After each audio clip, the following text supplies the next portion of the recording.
Phoenix. அவன் இன்னைக்கே சாவணும். என்னடா பிரச்சனை உங்களுக்கு? நாங்கள் ஜெயிக்கிறதா? Meenakshi Faculty of Pharmacy. Admissions open for B.Pharm. Apply now. Taste Daily. Taste the Daily. உலகெங்கிலும் இருக்கும் பிகேன் பக்தி நேயர்கள் அனைவருக்கும் வணக்கம். நான் உங்கள் ராம்ஜி. இந்த ஜூலை மாதம் மட்டுமே கிட்டத்தட்ட ஒரு 5-6 ஈவெண்ட் இருக்குது. அது என்ன ஈவெண்ட்டு சார்? இந்த வருஷத்தோட ஸ்டார்டிங்கில் தொடங்கணும். என்ன தொடங்கணும்? போன வருஷம் பிகேன் பக்தியில் தான் நம்ம ஹாப்பி நியூ இயர்னு ஆரம்பித்தோம். ஆமாம் இல்லை, திரும்பி பார்த்தா 7 மாதம் ஆயிடுச்சு. அதாவது சில ஆஃபீஸ் மீட்டிங் மட்டும் எப்படி இருக்குன்னா, இன்னைக்கு நம்ம 2025 என்ன செய்ய போகிறோம், இன்னுமா 2025 என்ன செய்ய போகிறோம்னு பேசிகிட்டு இருக்கீங்க. 2025 முடிய போகுது. சனி பயிற்சி வந்தது, குரு பயிற்சி வந்தது, ராகுகேது பயிற்சி வந்தது, எல்லாம் வந்தது. இதில் இந்த ஜூலை மாதம் மட்டும் கிட்டத்தட்ட ஒரு 5-6 விஷயங்கள் நடக்க போகிறது. அது என்னங்கிறத நம்ம ராசி ரீதியாக பார்த்து விடுறோம். அதில் முதல் விஷயமா என்னன்னு பார்த்தீங்கன்னா, ராசி ரீதியாக இப்போது சுக்கிரன் ரிஷபத்தில் ஆட்சி பெற்று அமர்ந்திருக்கிறார். இந்த மாதத்தினுடைய எண்டில் மிதுனத்துக்கு போகிறார். Point number 1. ரெண்டாவதாக மிதுனத்தில் சூரியனும் உங்களுக்கு குருவுமாக இருக்கிறார்கள். சூரியன் கடகத்துக்கு வந்துடுவார், சுக்கிரனும் குருவுமாக சேரப்போகிறார்கள். ரைட். அடுத்து சூரியன் கடகத்தில் இருக்கக்கூடிய சூரியன் அங்கே ஏற்கனவே இருந்த புதனை ரீப்ளேஸ்மெண்ட் பண்ணுறாரு. புதன் என்ன பண்ணுறாரு? வக்கரமாய் திரும்ப மிதுனத்துக்கே வந்துடுறாரு. அடுத்ததாக செவ்வாய் என்ன பண்ணுறாரு? சிம்மத்திலேருந்து கன்னிக்கு வர்றார். இந்த பக்கம் சனி என்னடானா வக்கரமாக வர்றார். போதும் லிஸ்ட்டு பெருசாக போகுது.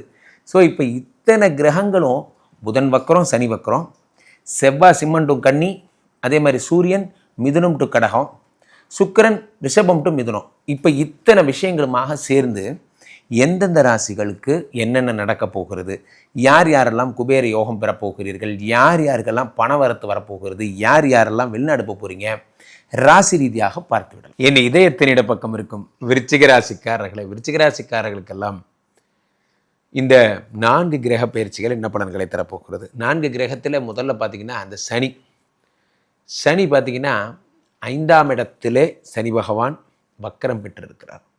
இந்த சனி யாருன்னா 3-4 கூடையவர். 3-4 கூடையவர் வக்கரம் பெறுகிறார். 3 கூடையன் என்றால் உடன் பிறந்தவர்கள், உபஜயஸ்தானம், வெற்றி போன்றதெல்லாம். 4 என்பது வீடு, மாடு, மனை, உயர்கல்வி, உயர் பதவி, இதெல்லாம் 3-4 கூடையவர். அவர் வக்கரம் பெறும் பொழுது என்ன ஆகுன்னா, உயர்கல்வி, உயர் பதவி போன்றதெல்லாம் வக்கரமாகிறது. 3ஆம் இடம் என்பது முயற்சி, உடன் பிறந்தவர்கள், உடன் பிறந்தவர்களால் கிடைக்கக்கூடிய அனுகிரகம் என்பது வக்கரமாகிறது. அப்போ இந்த உடன் பிறந்தவர்கள் என்னன்னா, அவர்கள் தேவையில்லாத அவங்களோட சண்டை வர்றது, உடன் பிறந்தவர்களால் ஏற்படக்கூடிய பிரச்சனைகள், இதெல்லாத்தையும் சனி பகவான் தருகிறார். 3 கூடையன் வக்கரமாகும் பொழுது என்ன நடக்குன்னா, சிறு சிறு பிரயாணங்கள் போன்றவை டார்ச்சராக தொடர்ந்து ஏதாவது ஒரு வேலையை கொடுத்துட்டே இருக்காங்க. காலிலேருந்து ஏதாவது 3 கூடையன் வக்கரம் பெறும் பொழுது இங்கேருந்து அங்கே போகிறது, அங்கேருந்து அங்கே போகிறது, சிறு சிறு பிரயாணங்கள் எல்லாம் 3ஆவது இடம், கொஞ்சம் 6 தாண்டிய பிரயாணம் 9ஆம் இடம், கடல் தாண்டிய பிரயாணம் என்பது 7ஆம் இடம் என்பது ஜோதிட சாஸ்திரம். அவ்வகையிலே சிறு சிறு பிரயாணங்கள் ஏதாவது ஒரு வேலை கொடுத்துட்டே இருக்காங்க. 3 கூடையவன் வக்கரமாக்குறார். தைரியம் என்பது குறைகிறது. உலகத்திலே நண்பர்களே, தைரியம்தான் வாழ்க்கை, பயம்தான் மரணம். தைரியம், இந்த 3 கூடையன் வக்கரம் பெறும் பொழுது மனசு தைரியத்தை இழந்து விடுகிறது. எது மேலே ஒரு அச்சம், ஒரு தைரியம் இல்லாத நிலை ஏற்படுகிறது. தைரியம் இல்லாத நிலை. ஸோ அப்போ எதை கண்டாவது ஒரு பயம், நம்ம என்ன பண்ண போகிறோம், நெக்ஸ்ட்டு நம்மளோட மூவ் என்ன போன்றவைகள் குறித்த பயம்.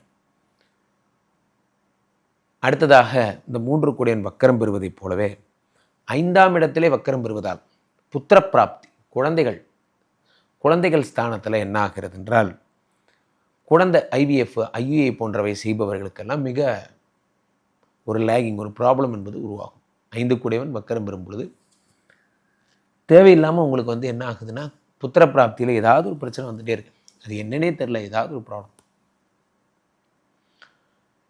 ஒவ்வொரு தடவையும் ஈட்டி பண்ணலான்னு சொல்கிறாங்க சார், எம்ப்ரியோ டிரான்ஸ்ஃபர் நடக்குது, ஆனால் கரெக்டாக அது குதிர்ந்து வரும்போது ஏதாவது ஒரு ப்ராப்ளம் வந்துடுது, கர்ப்பப்பையில் ஏதாவது பிரச்சனைன்றாங்க, அது நடக்காமல் போயிடுது போன்றவைகள்லாம்.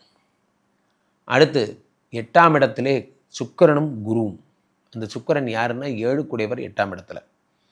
7 கூடிய சுக்கிரன் 8ஆம் வீட்டில் இருக்கும் பொழுது என்ன, கலத்திரகாரகன் 8ஆம் வீட்டில் இருக்கும் பொழுது, அதே மாதிரி 12 கூடையவன் 8ஆம் வீட்டில் இருக்கும் பொழுது விபரீத ராஜயோகம் என்பது உண்டாகிறது. விபரீத ராஜயோகம்.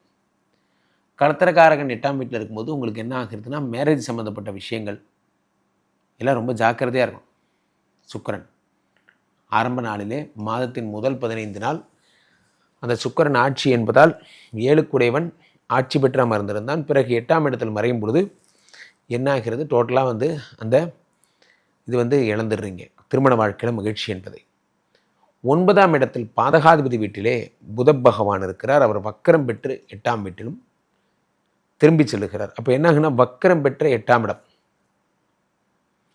இதெல்லாம் நமக்கு தடைகள், துன்பங்கள், வேதனைகள், வலிகள், வழக்குகள் போன்றவைகளாக இருந்தோ அதெல்லாம் வக்கரமாகி நிவர்த்தியாகி விடுகிறது. இனி வழக்கே கிடையாது. சார் ஏதோ ஒரு வழக்கு போட்டாங்க சார், எனக்கே தெரியாது, இதனால் எனக்கு லாபம் கிடைக்கும்னே தெரியாது. அந்த வழக்கில் போட்டிருந்தாங்க 436 ஸ்கொயர் ஃபீட்டு, அதுக்காக அடிச்சுக்கிட்டாங்க. அப்புறமா போய் பார்த்தா அந்த சொத்து, அந்த மொத்த சொத்துமே எனக்கு தான் சொந்தங்கிற மாதிரி எனக்கு தெரிய வந்தது.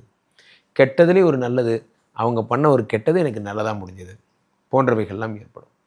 அடுத்து 11ஆம் இடத்திலே 1 6க்குடையவர் 11ஆம் இடத்திலே செவ்வாய் பகவான் இருக்கும் பொழுது இராணுவம், போலீஸ் போன்ற துறைகளில் யாராவது பணிபுரியுறீங்கன்னா, அதுக்காக முயற்சி பண்ணுறீங்கன்னா அதெல்லாம் கிடைக்கும்.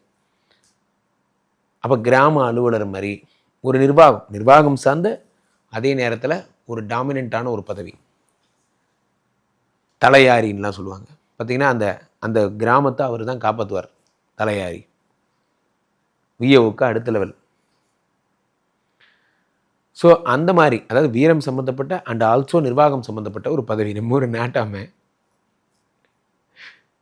இதெல்லாம்.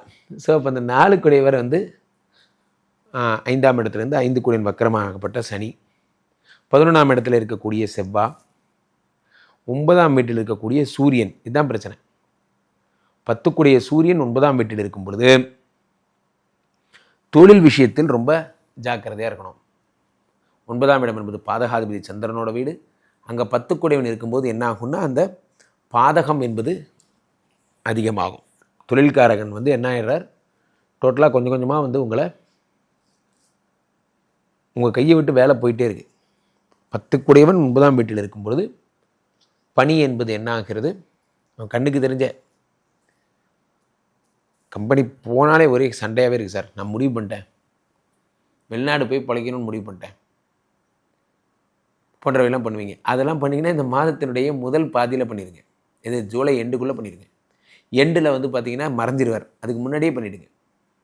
ஆனால் தொழிலில் ஒரு நிம்மதியே இருக்காது. காரணம் என்னென்னா, இந்த சூரிய பகவான் உடைய வீட்டில் அவர் அப்படி நகர்ந்து சந்திரனோட வீட்டில் பாக்கியஸ்தானத்துக்கு வந்துடுறார்.